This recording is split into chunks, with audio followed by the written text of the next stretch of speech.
प्रभादेवी पुलाचं पाडकाम हे लांबणीवरती गेलेलं आहे। पुलावरील वाहतुकी संदर्भात 4 दिवसांमध्ये निर्णय होणार आहे।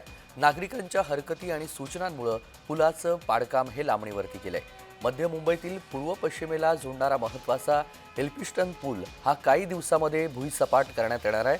वांद्रे वरळी सागरी सेतूला थेट अटल सेतूशी शिवडे येथे जोडण्यात येणार असून त्यासाठी हा पूल पाडून MMRDAच्या वतीनं नवीन पूल बांधण्यात येणार आहे। या पुलाचं पाडकाम MMRDAनं महाराष्ट्र रेल इन्फ्रास्ट्रक्चर डेव्हलपमेंट यांच्याकडे देण्यात आलेलं आहे आणि MMRDA मार्फत या पुलाचं आता पाडकाम होण्याची शक्यता आहे। त्यामुळे मुंबईकरांना आजपासून मोठ्या ट्रॅफिक समस्येला सामोरं जावं लागणार आहे आणि याचाच आढावा घेतलाय आमचे प्रतिनिधी चेतन किर्दत यांनी।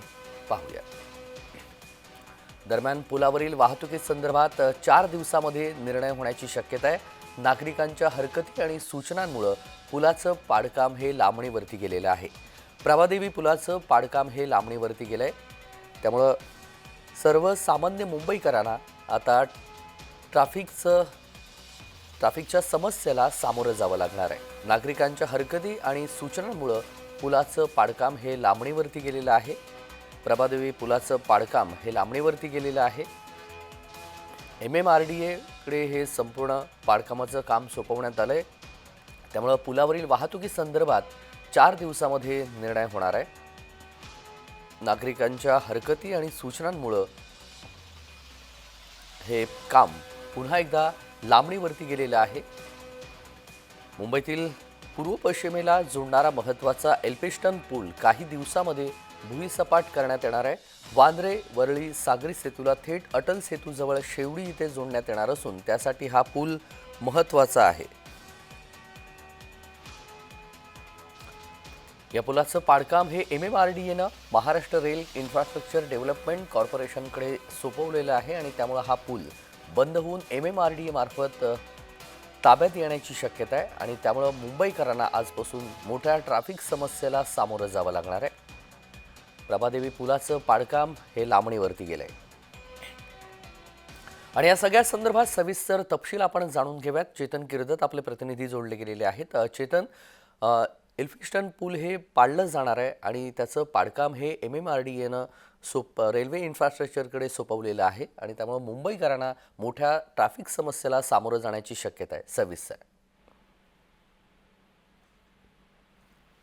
नक्कीच पाहायचं झालं तर हा जो एल्फिस्टन पूल आहे हा मुंबईच्या वाहतुकीच्या दृष्टीने एक महत्त्वाचा पूल मानला जातो। मध्य मुंबईतील पूर्व पश्चिमेला जोडणारा हा महत्त्वाचा एल्फिस्टन पूल जो आहे हा काही दिवसात भुईसपाट करण्यात येणार आहे आणि वांद्रा वरळी सागरी सेतूला थेट अटल सेतूशी शिवडी येथे जोडण्यात येणार असून त्यासाठी हा पूल पाडून MMRDAच्या वतीने नवीन पूल बांधण्यात येणार आहे आणि हा पूल जो आहे हा पाडकाम जे आहे ते MMRDAने महाराष्ट्र रेल इन्फ्रास्ट्रक्चर डेव्हलपमेंट कॉर्पोरेशनकडे म्हणजेच MRIDC कडे सोपवलं होतं। त्यामुळे हा पूल जो आहे हा बंद होऊन MMRDA मार्फत हा पूल जो आहे तो MRIDCच्या ताब्यात येण्याची शक्यता जी आहे ती वर्तवली जात होती। त्यामुळे मुंबईकरांना जो आहे तो मोठा ट्रॅफिकची समस्या जी आहे त्याला सामोरं जायला लागणार होतं आणि यामुळेच खरं तर मुंबई वाहतूक पोलिसांनी नागरिकांकडून हरकती सूचना ज्या आहेत त्या 7 ते 13 एप्रिल दरम्यान मागवल्या होत्या आणि यावर मोठ्या प्रमाणात हरकती सूचना ज्या आहेत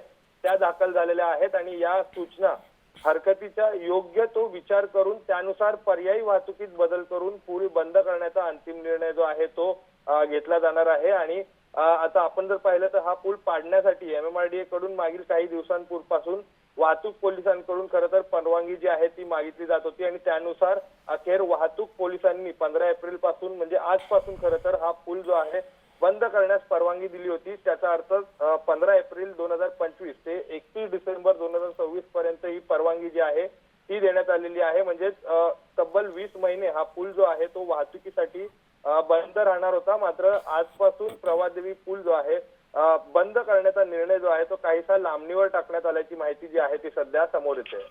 अगदी चेतन, पण हा पूल पाडण्याची शक्यता आहे। जर ह्या पाडकामाची सुरुवात झाली तर पर्यायी व्यवस्था काही करण्यात आली आहे का? नक्कीच आपण पाहायचं झालं तर अनेक पर्यायी मार्ग जे आहेत ते देण्यात आलेले आहेत। दादर पश्चिम परिसरातून जाणारी वाहतूक ही मडकेबुवा चौक येथून उजव्या वळण घेऊन आणि डॉक्टर बाबासाहेब आंबेडकर रोडने खोदाडाट सर्कल असा ह्या डावे वळण घेऊन टिळक मार्गापर्यंत हा रस्ता जो आहे तो जाणार आहे. त्याचसोबत अनेक असे नियम जे आहेत ते मोठ्या प्रमाणात रस्त्यात बदल जे आहेत ते देखील करण्यात आल्याची माहिती जी आहे ती मिळते आहे. त्याचसोबत नो पार्किंगचे मार्ग देखील जे आहेत ते ट्रॅफिक विभागाकडून घालण्यात आलेले आहेत. आणि अगदी. खरं पाहायचं झालं तर एल्फिस्टन ते करी रोड म्हणजे सेंट्रल आणि वेस्टर्न लाईनला जोडणारा हा एक महत्वाचा पूल जो आहे तो मानला जात होता. आणि सकाळी 7 वाजल्यापासून ते दुपारी 3 वाजेपर्यंत कॉम्रेड कृष्णा देसाई चौकातून शिंगटे मास्तर चौकाकडे वाहतूक एका दिशेनं चालू राहील आणि दुपारी 3 ते 11 पर्यंत शिंगटे मास्तर चौक कडून कॉम्रेड कृष्णा देसाई चौक जो आहे या चौकाकडे वाहतूक एका दिशेने चालू राहील. म्हणजेच रात्री 11 ते सकाळी 7 वाजेपर्यंत या कालावधीत या महादेव पालव मार्ग जो आहे या पुलाचं दोन्ही मार्गिका ज्या आहेत त्या सुरू राहणार आहेत. अगदी धन्यवाद चेतन. सोबतच राहा, अजून एका बातमीची आपल्याकडून तपशील जाणून घ्यायची आहे.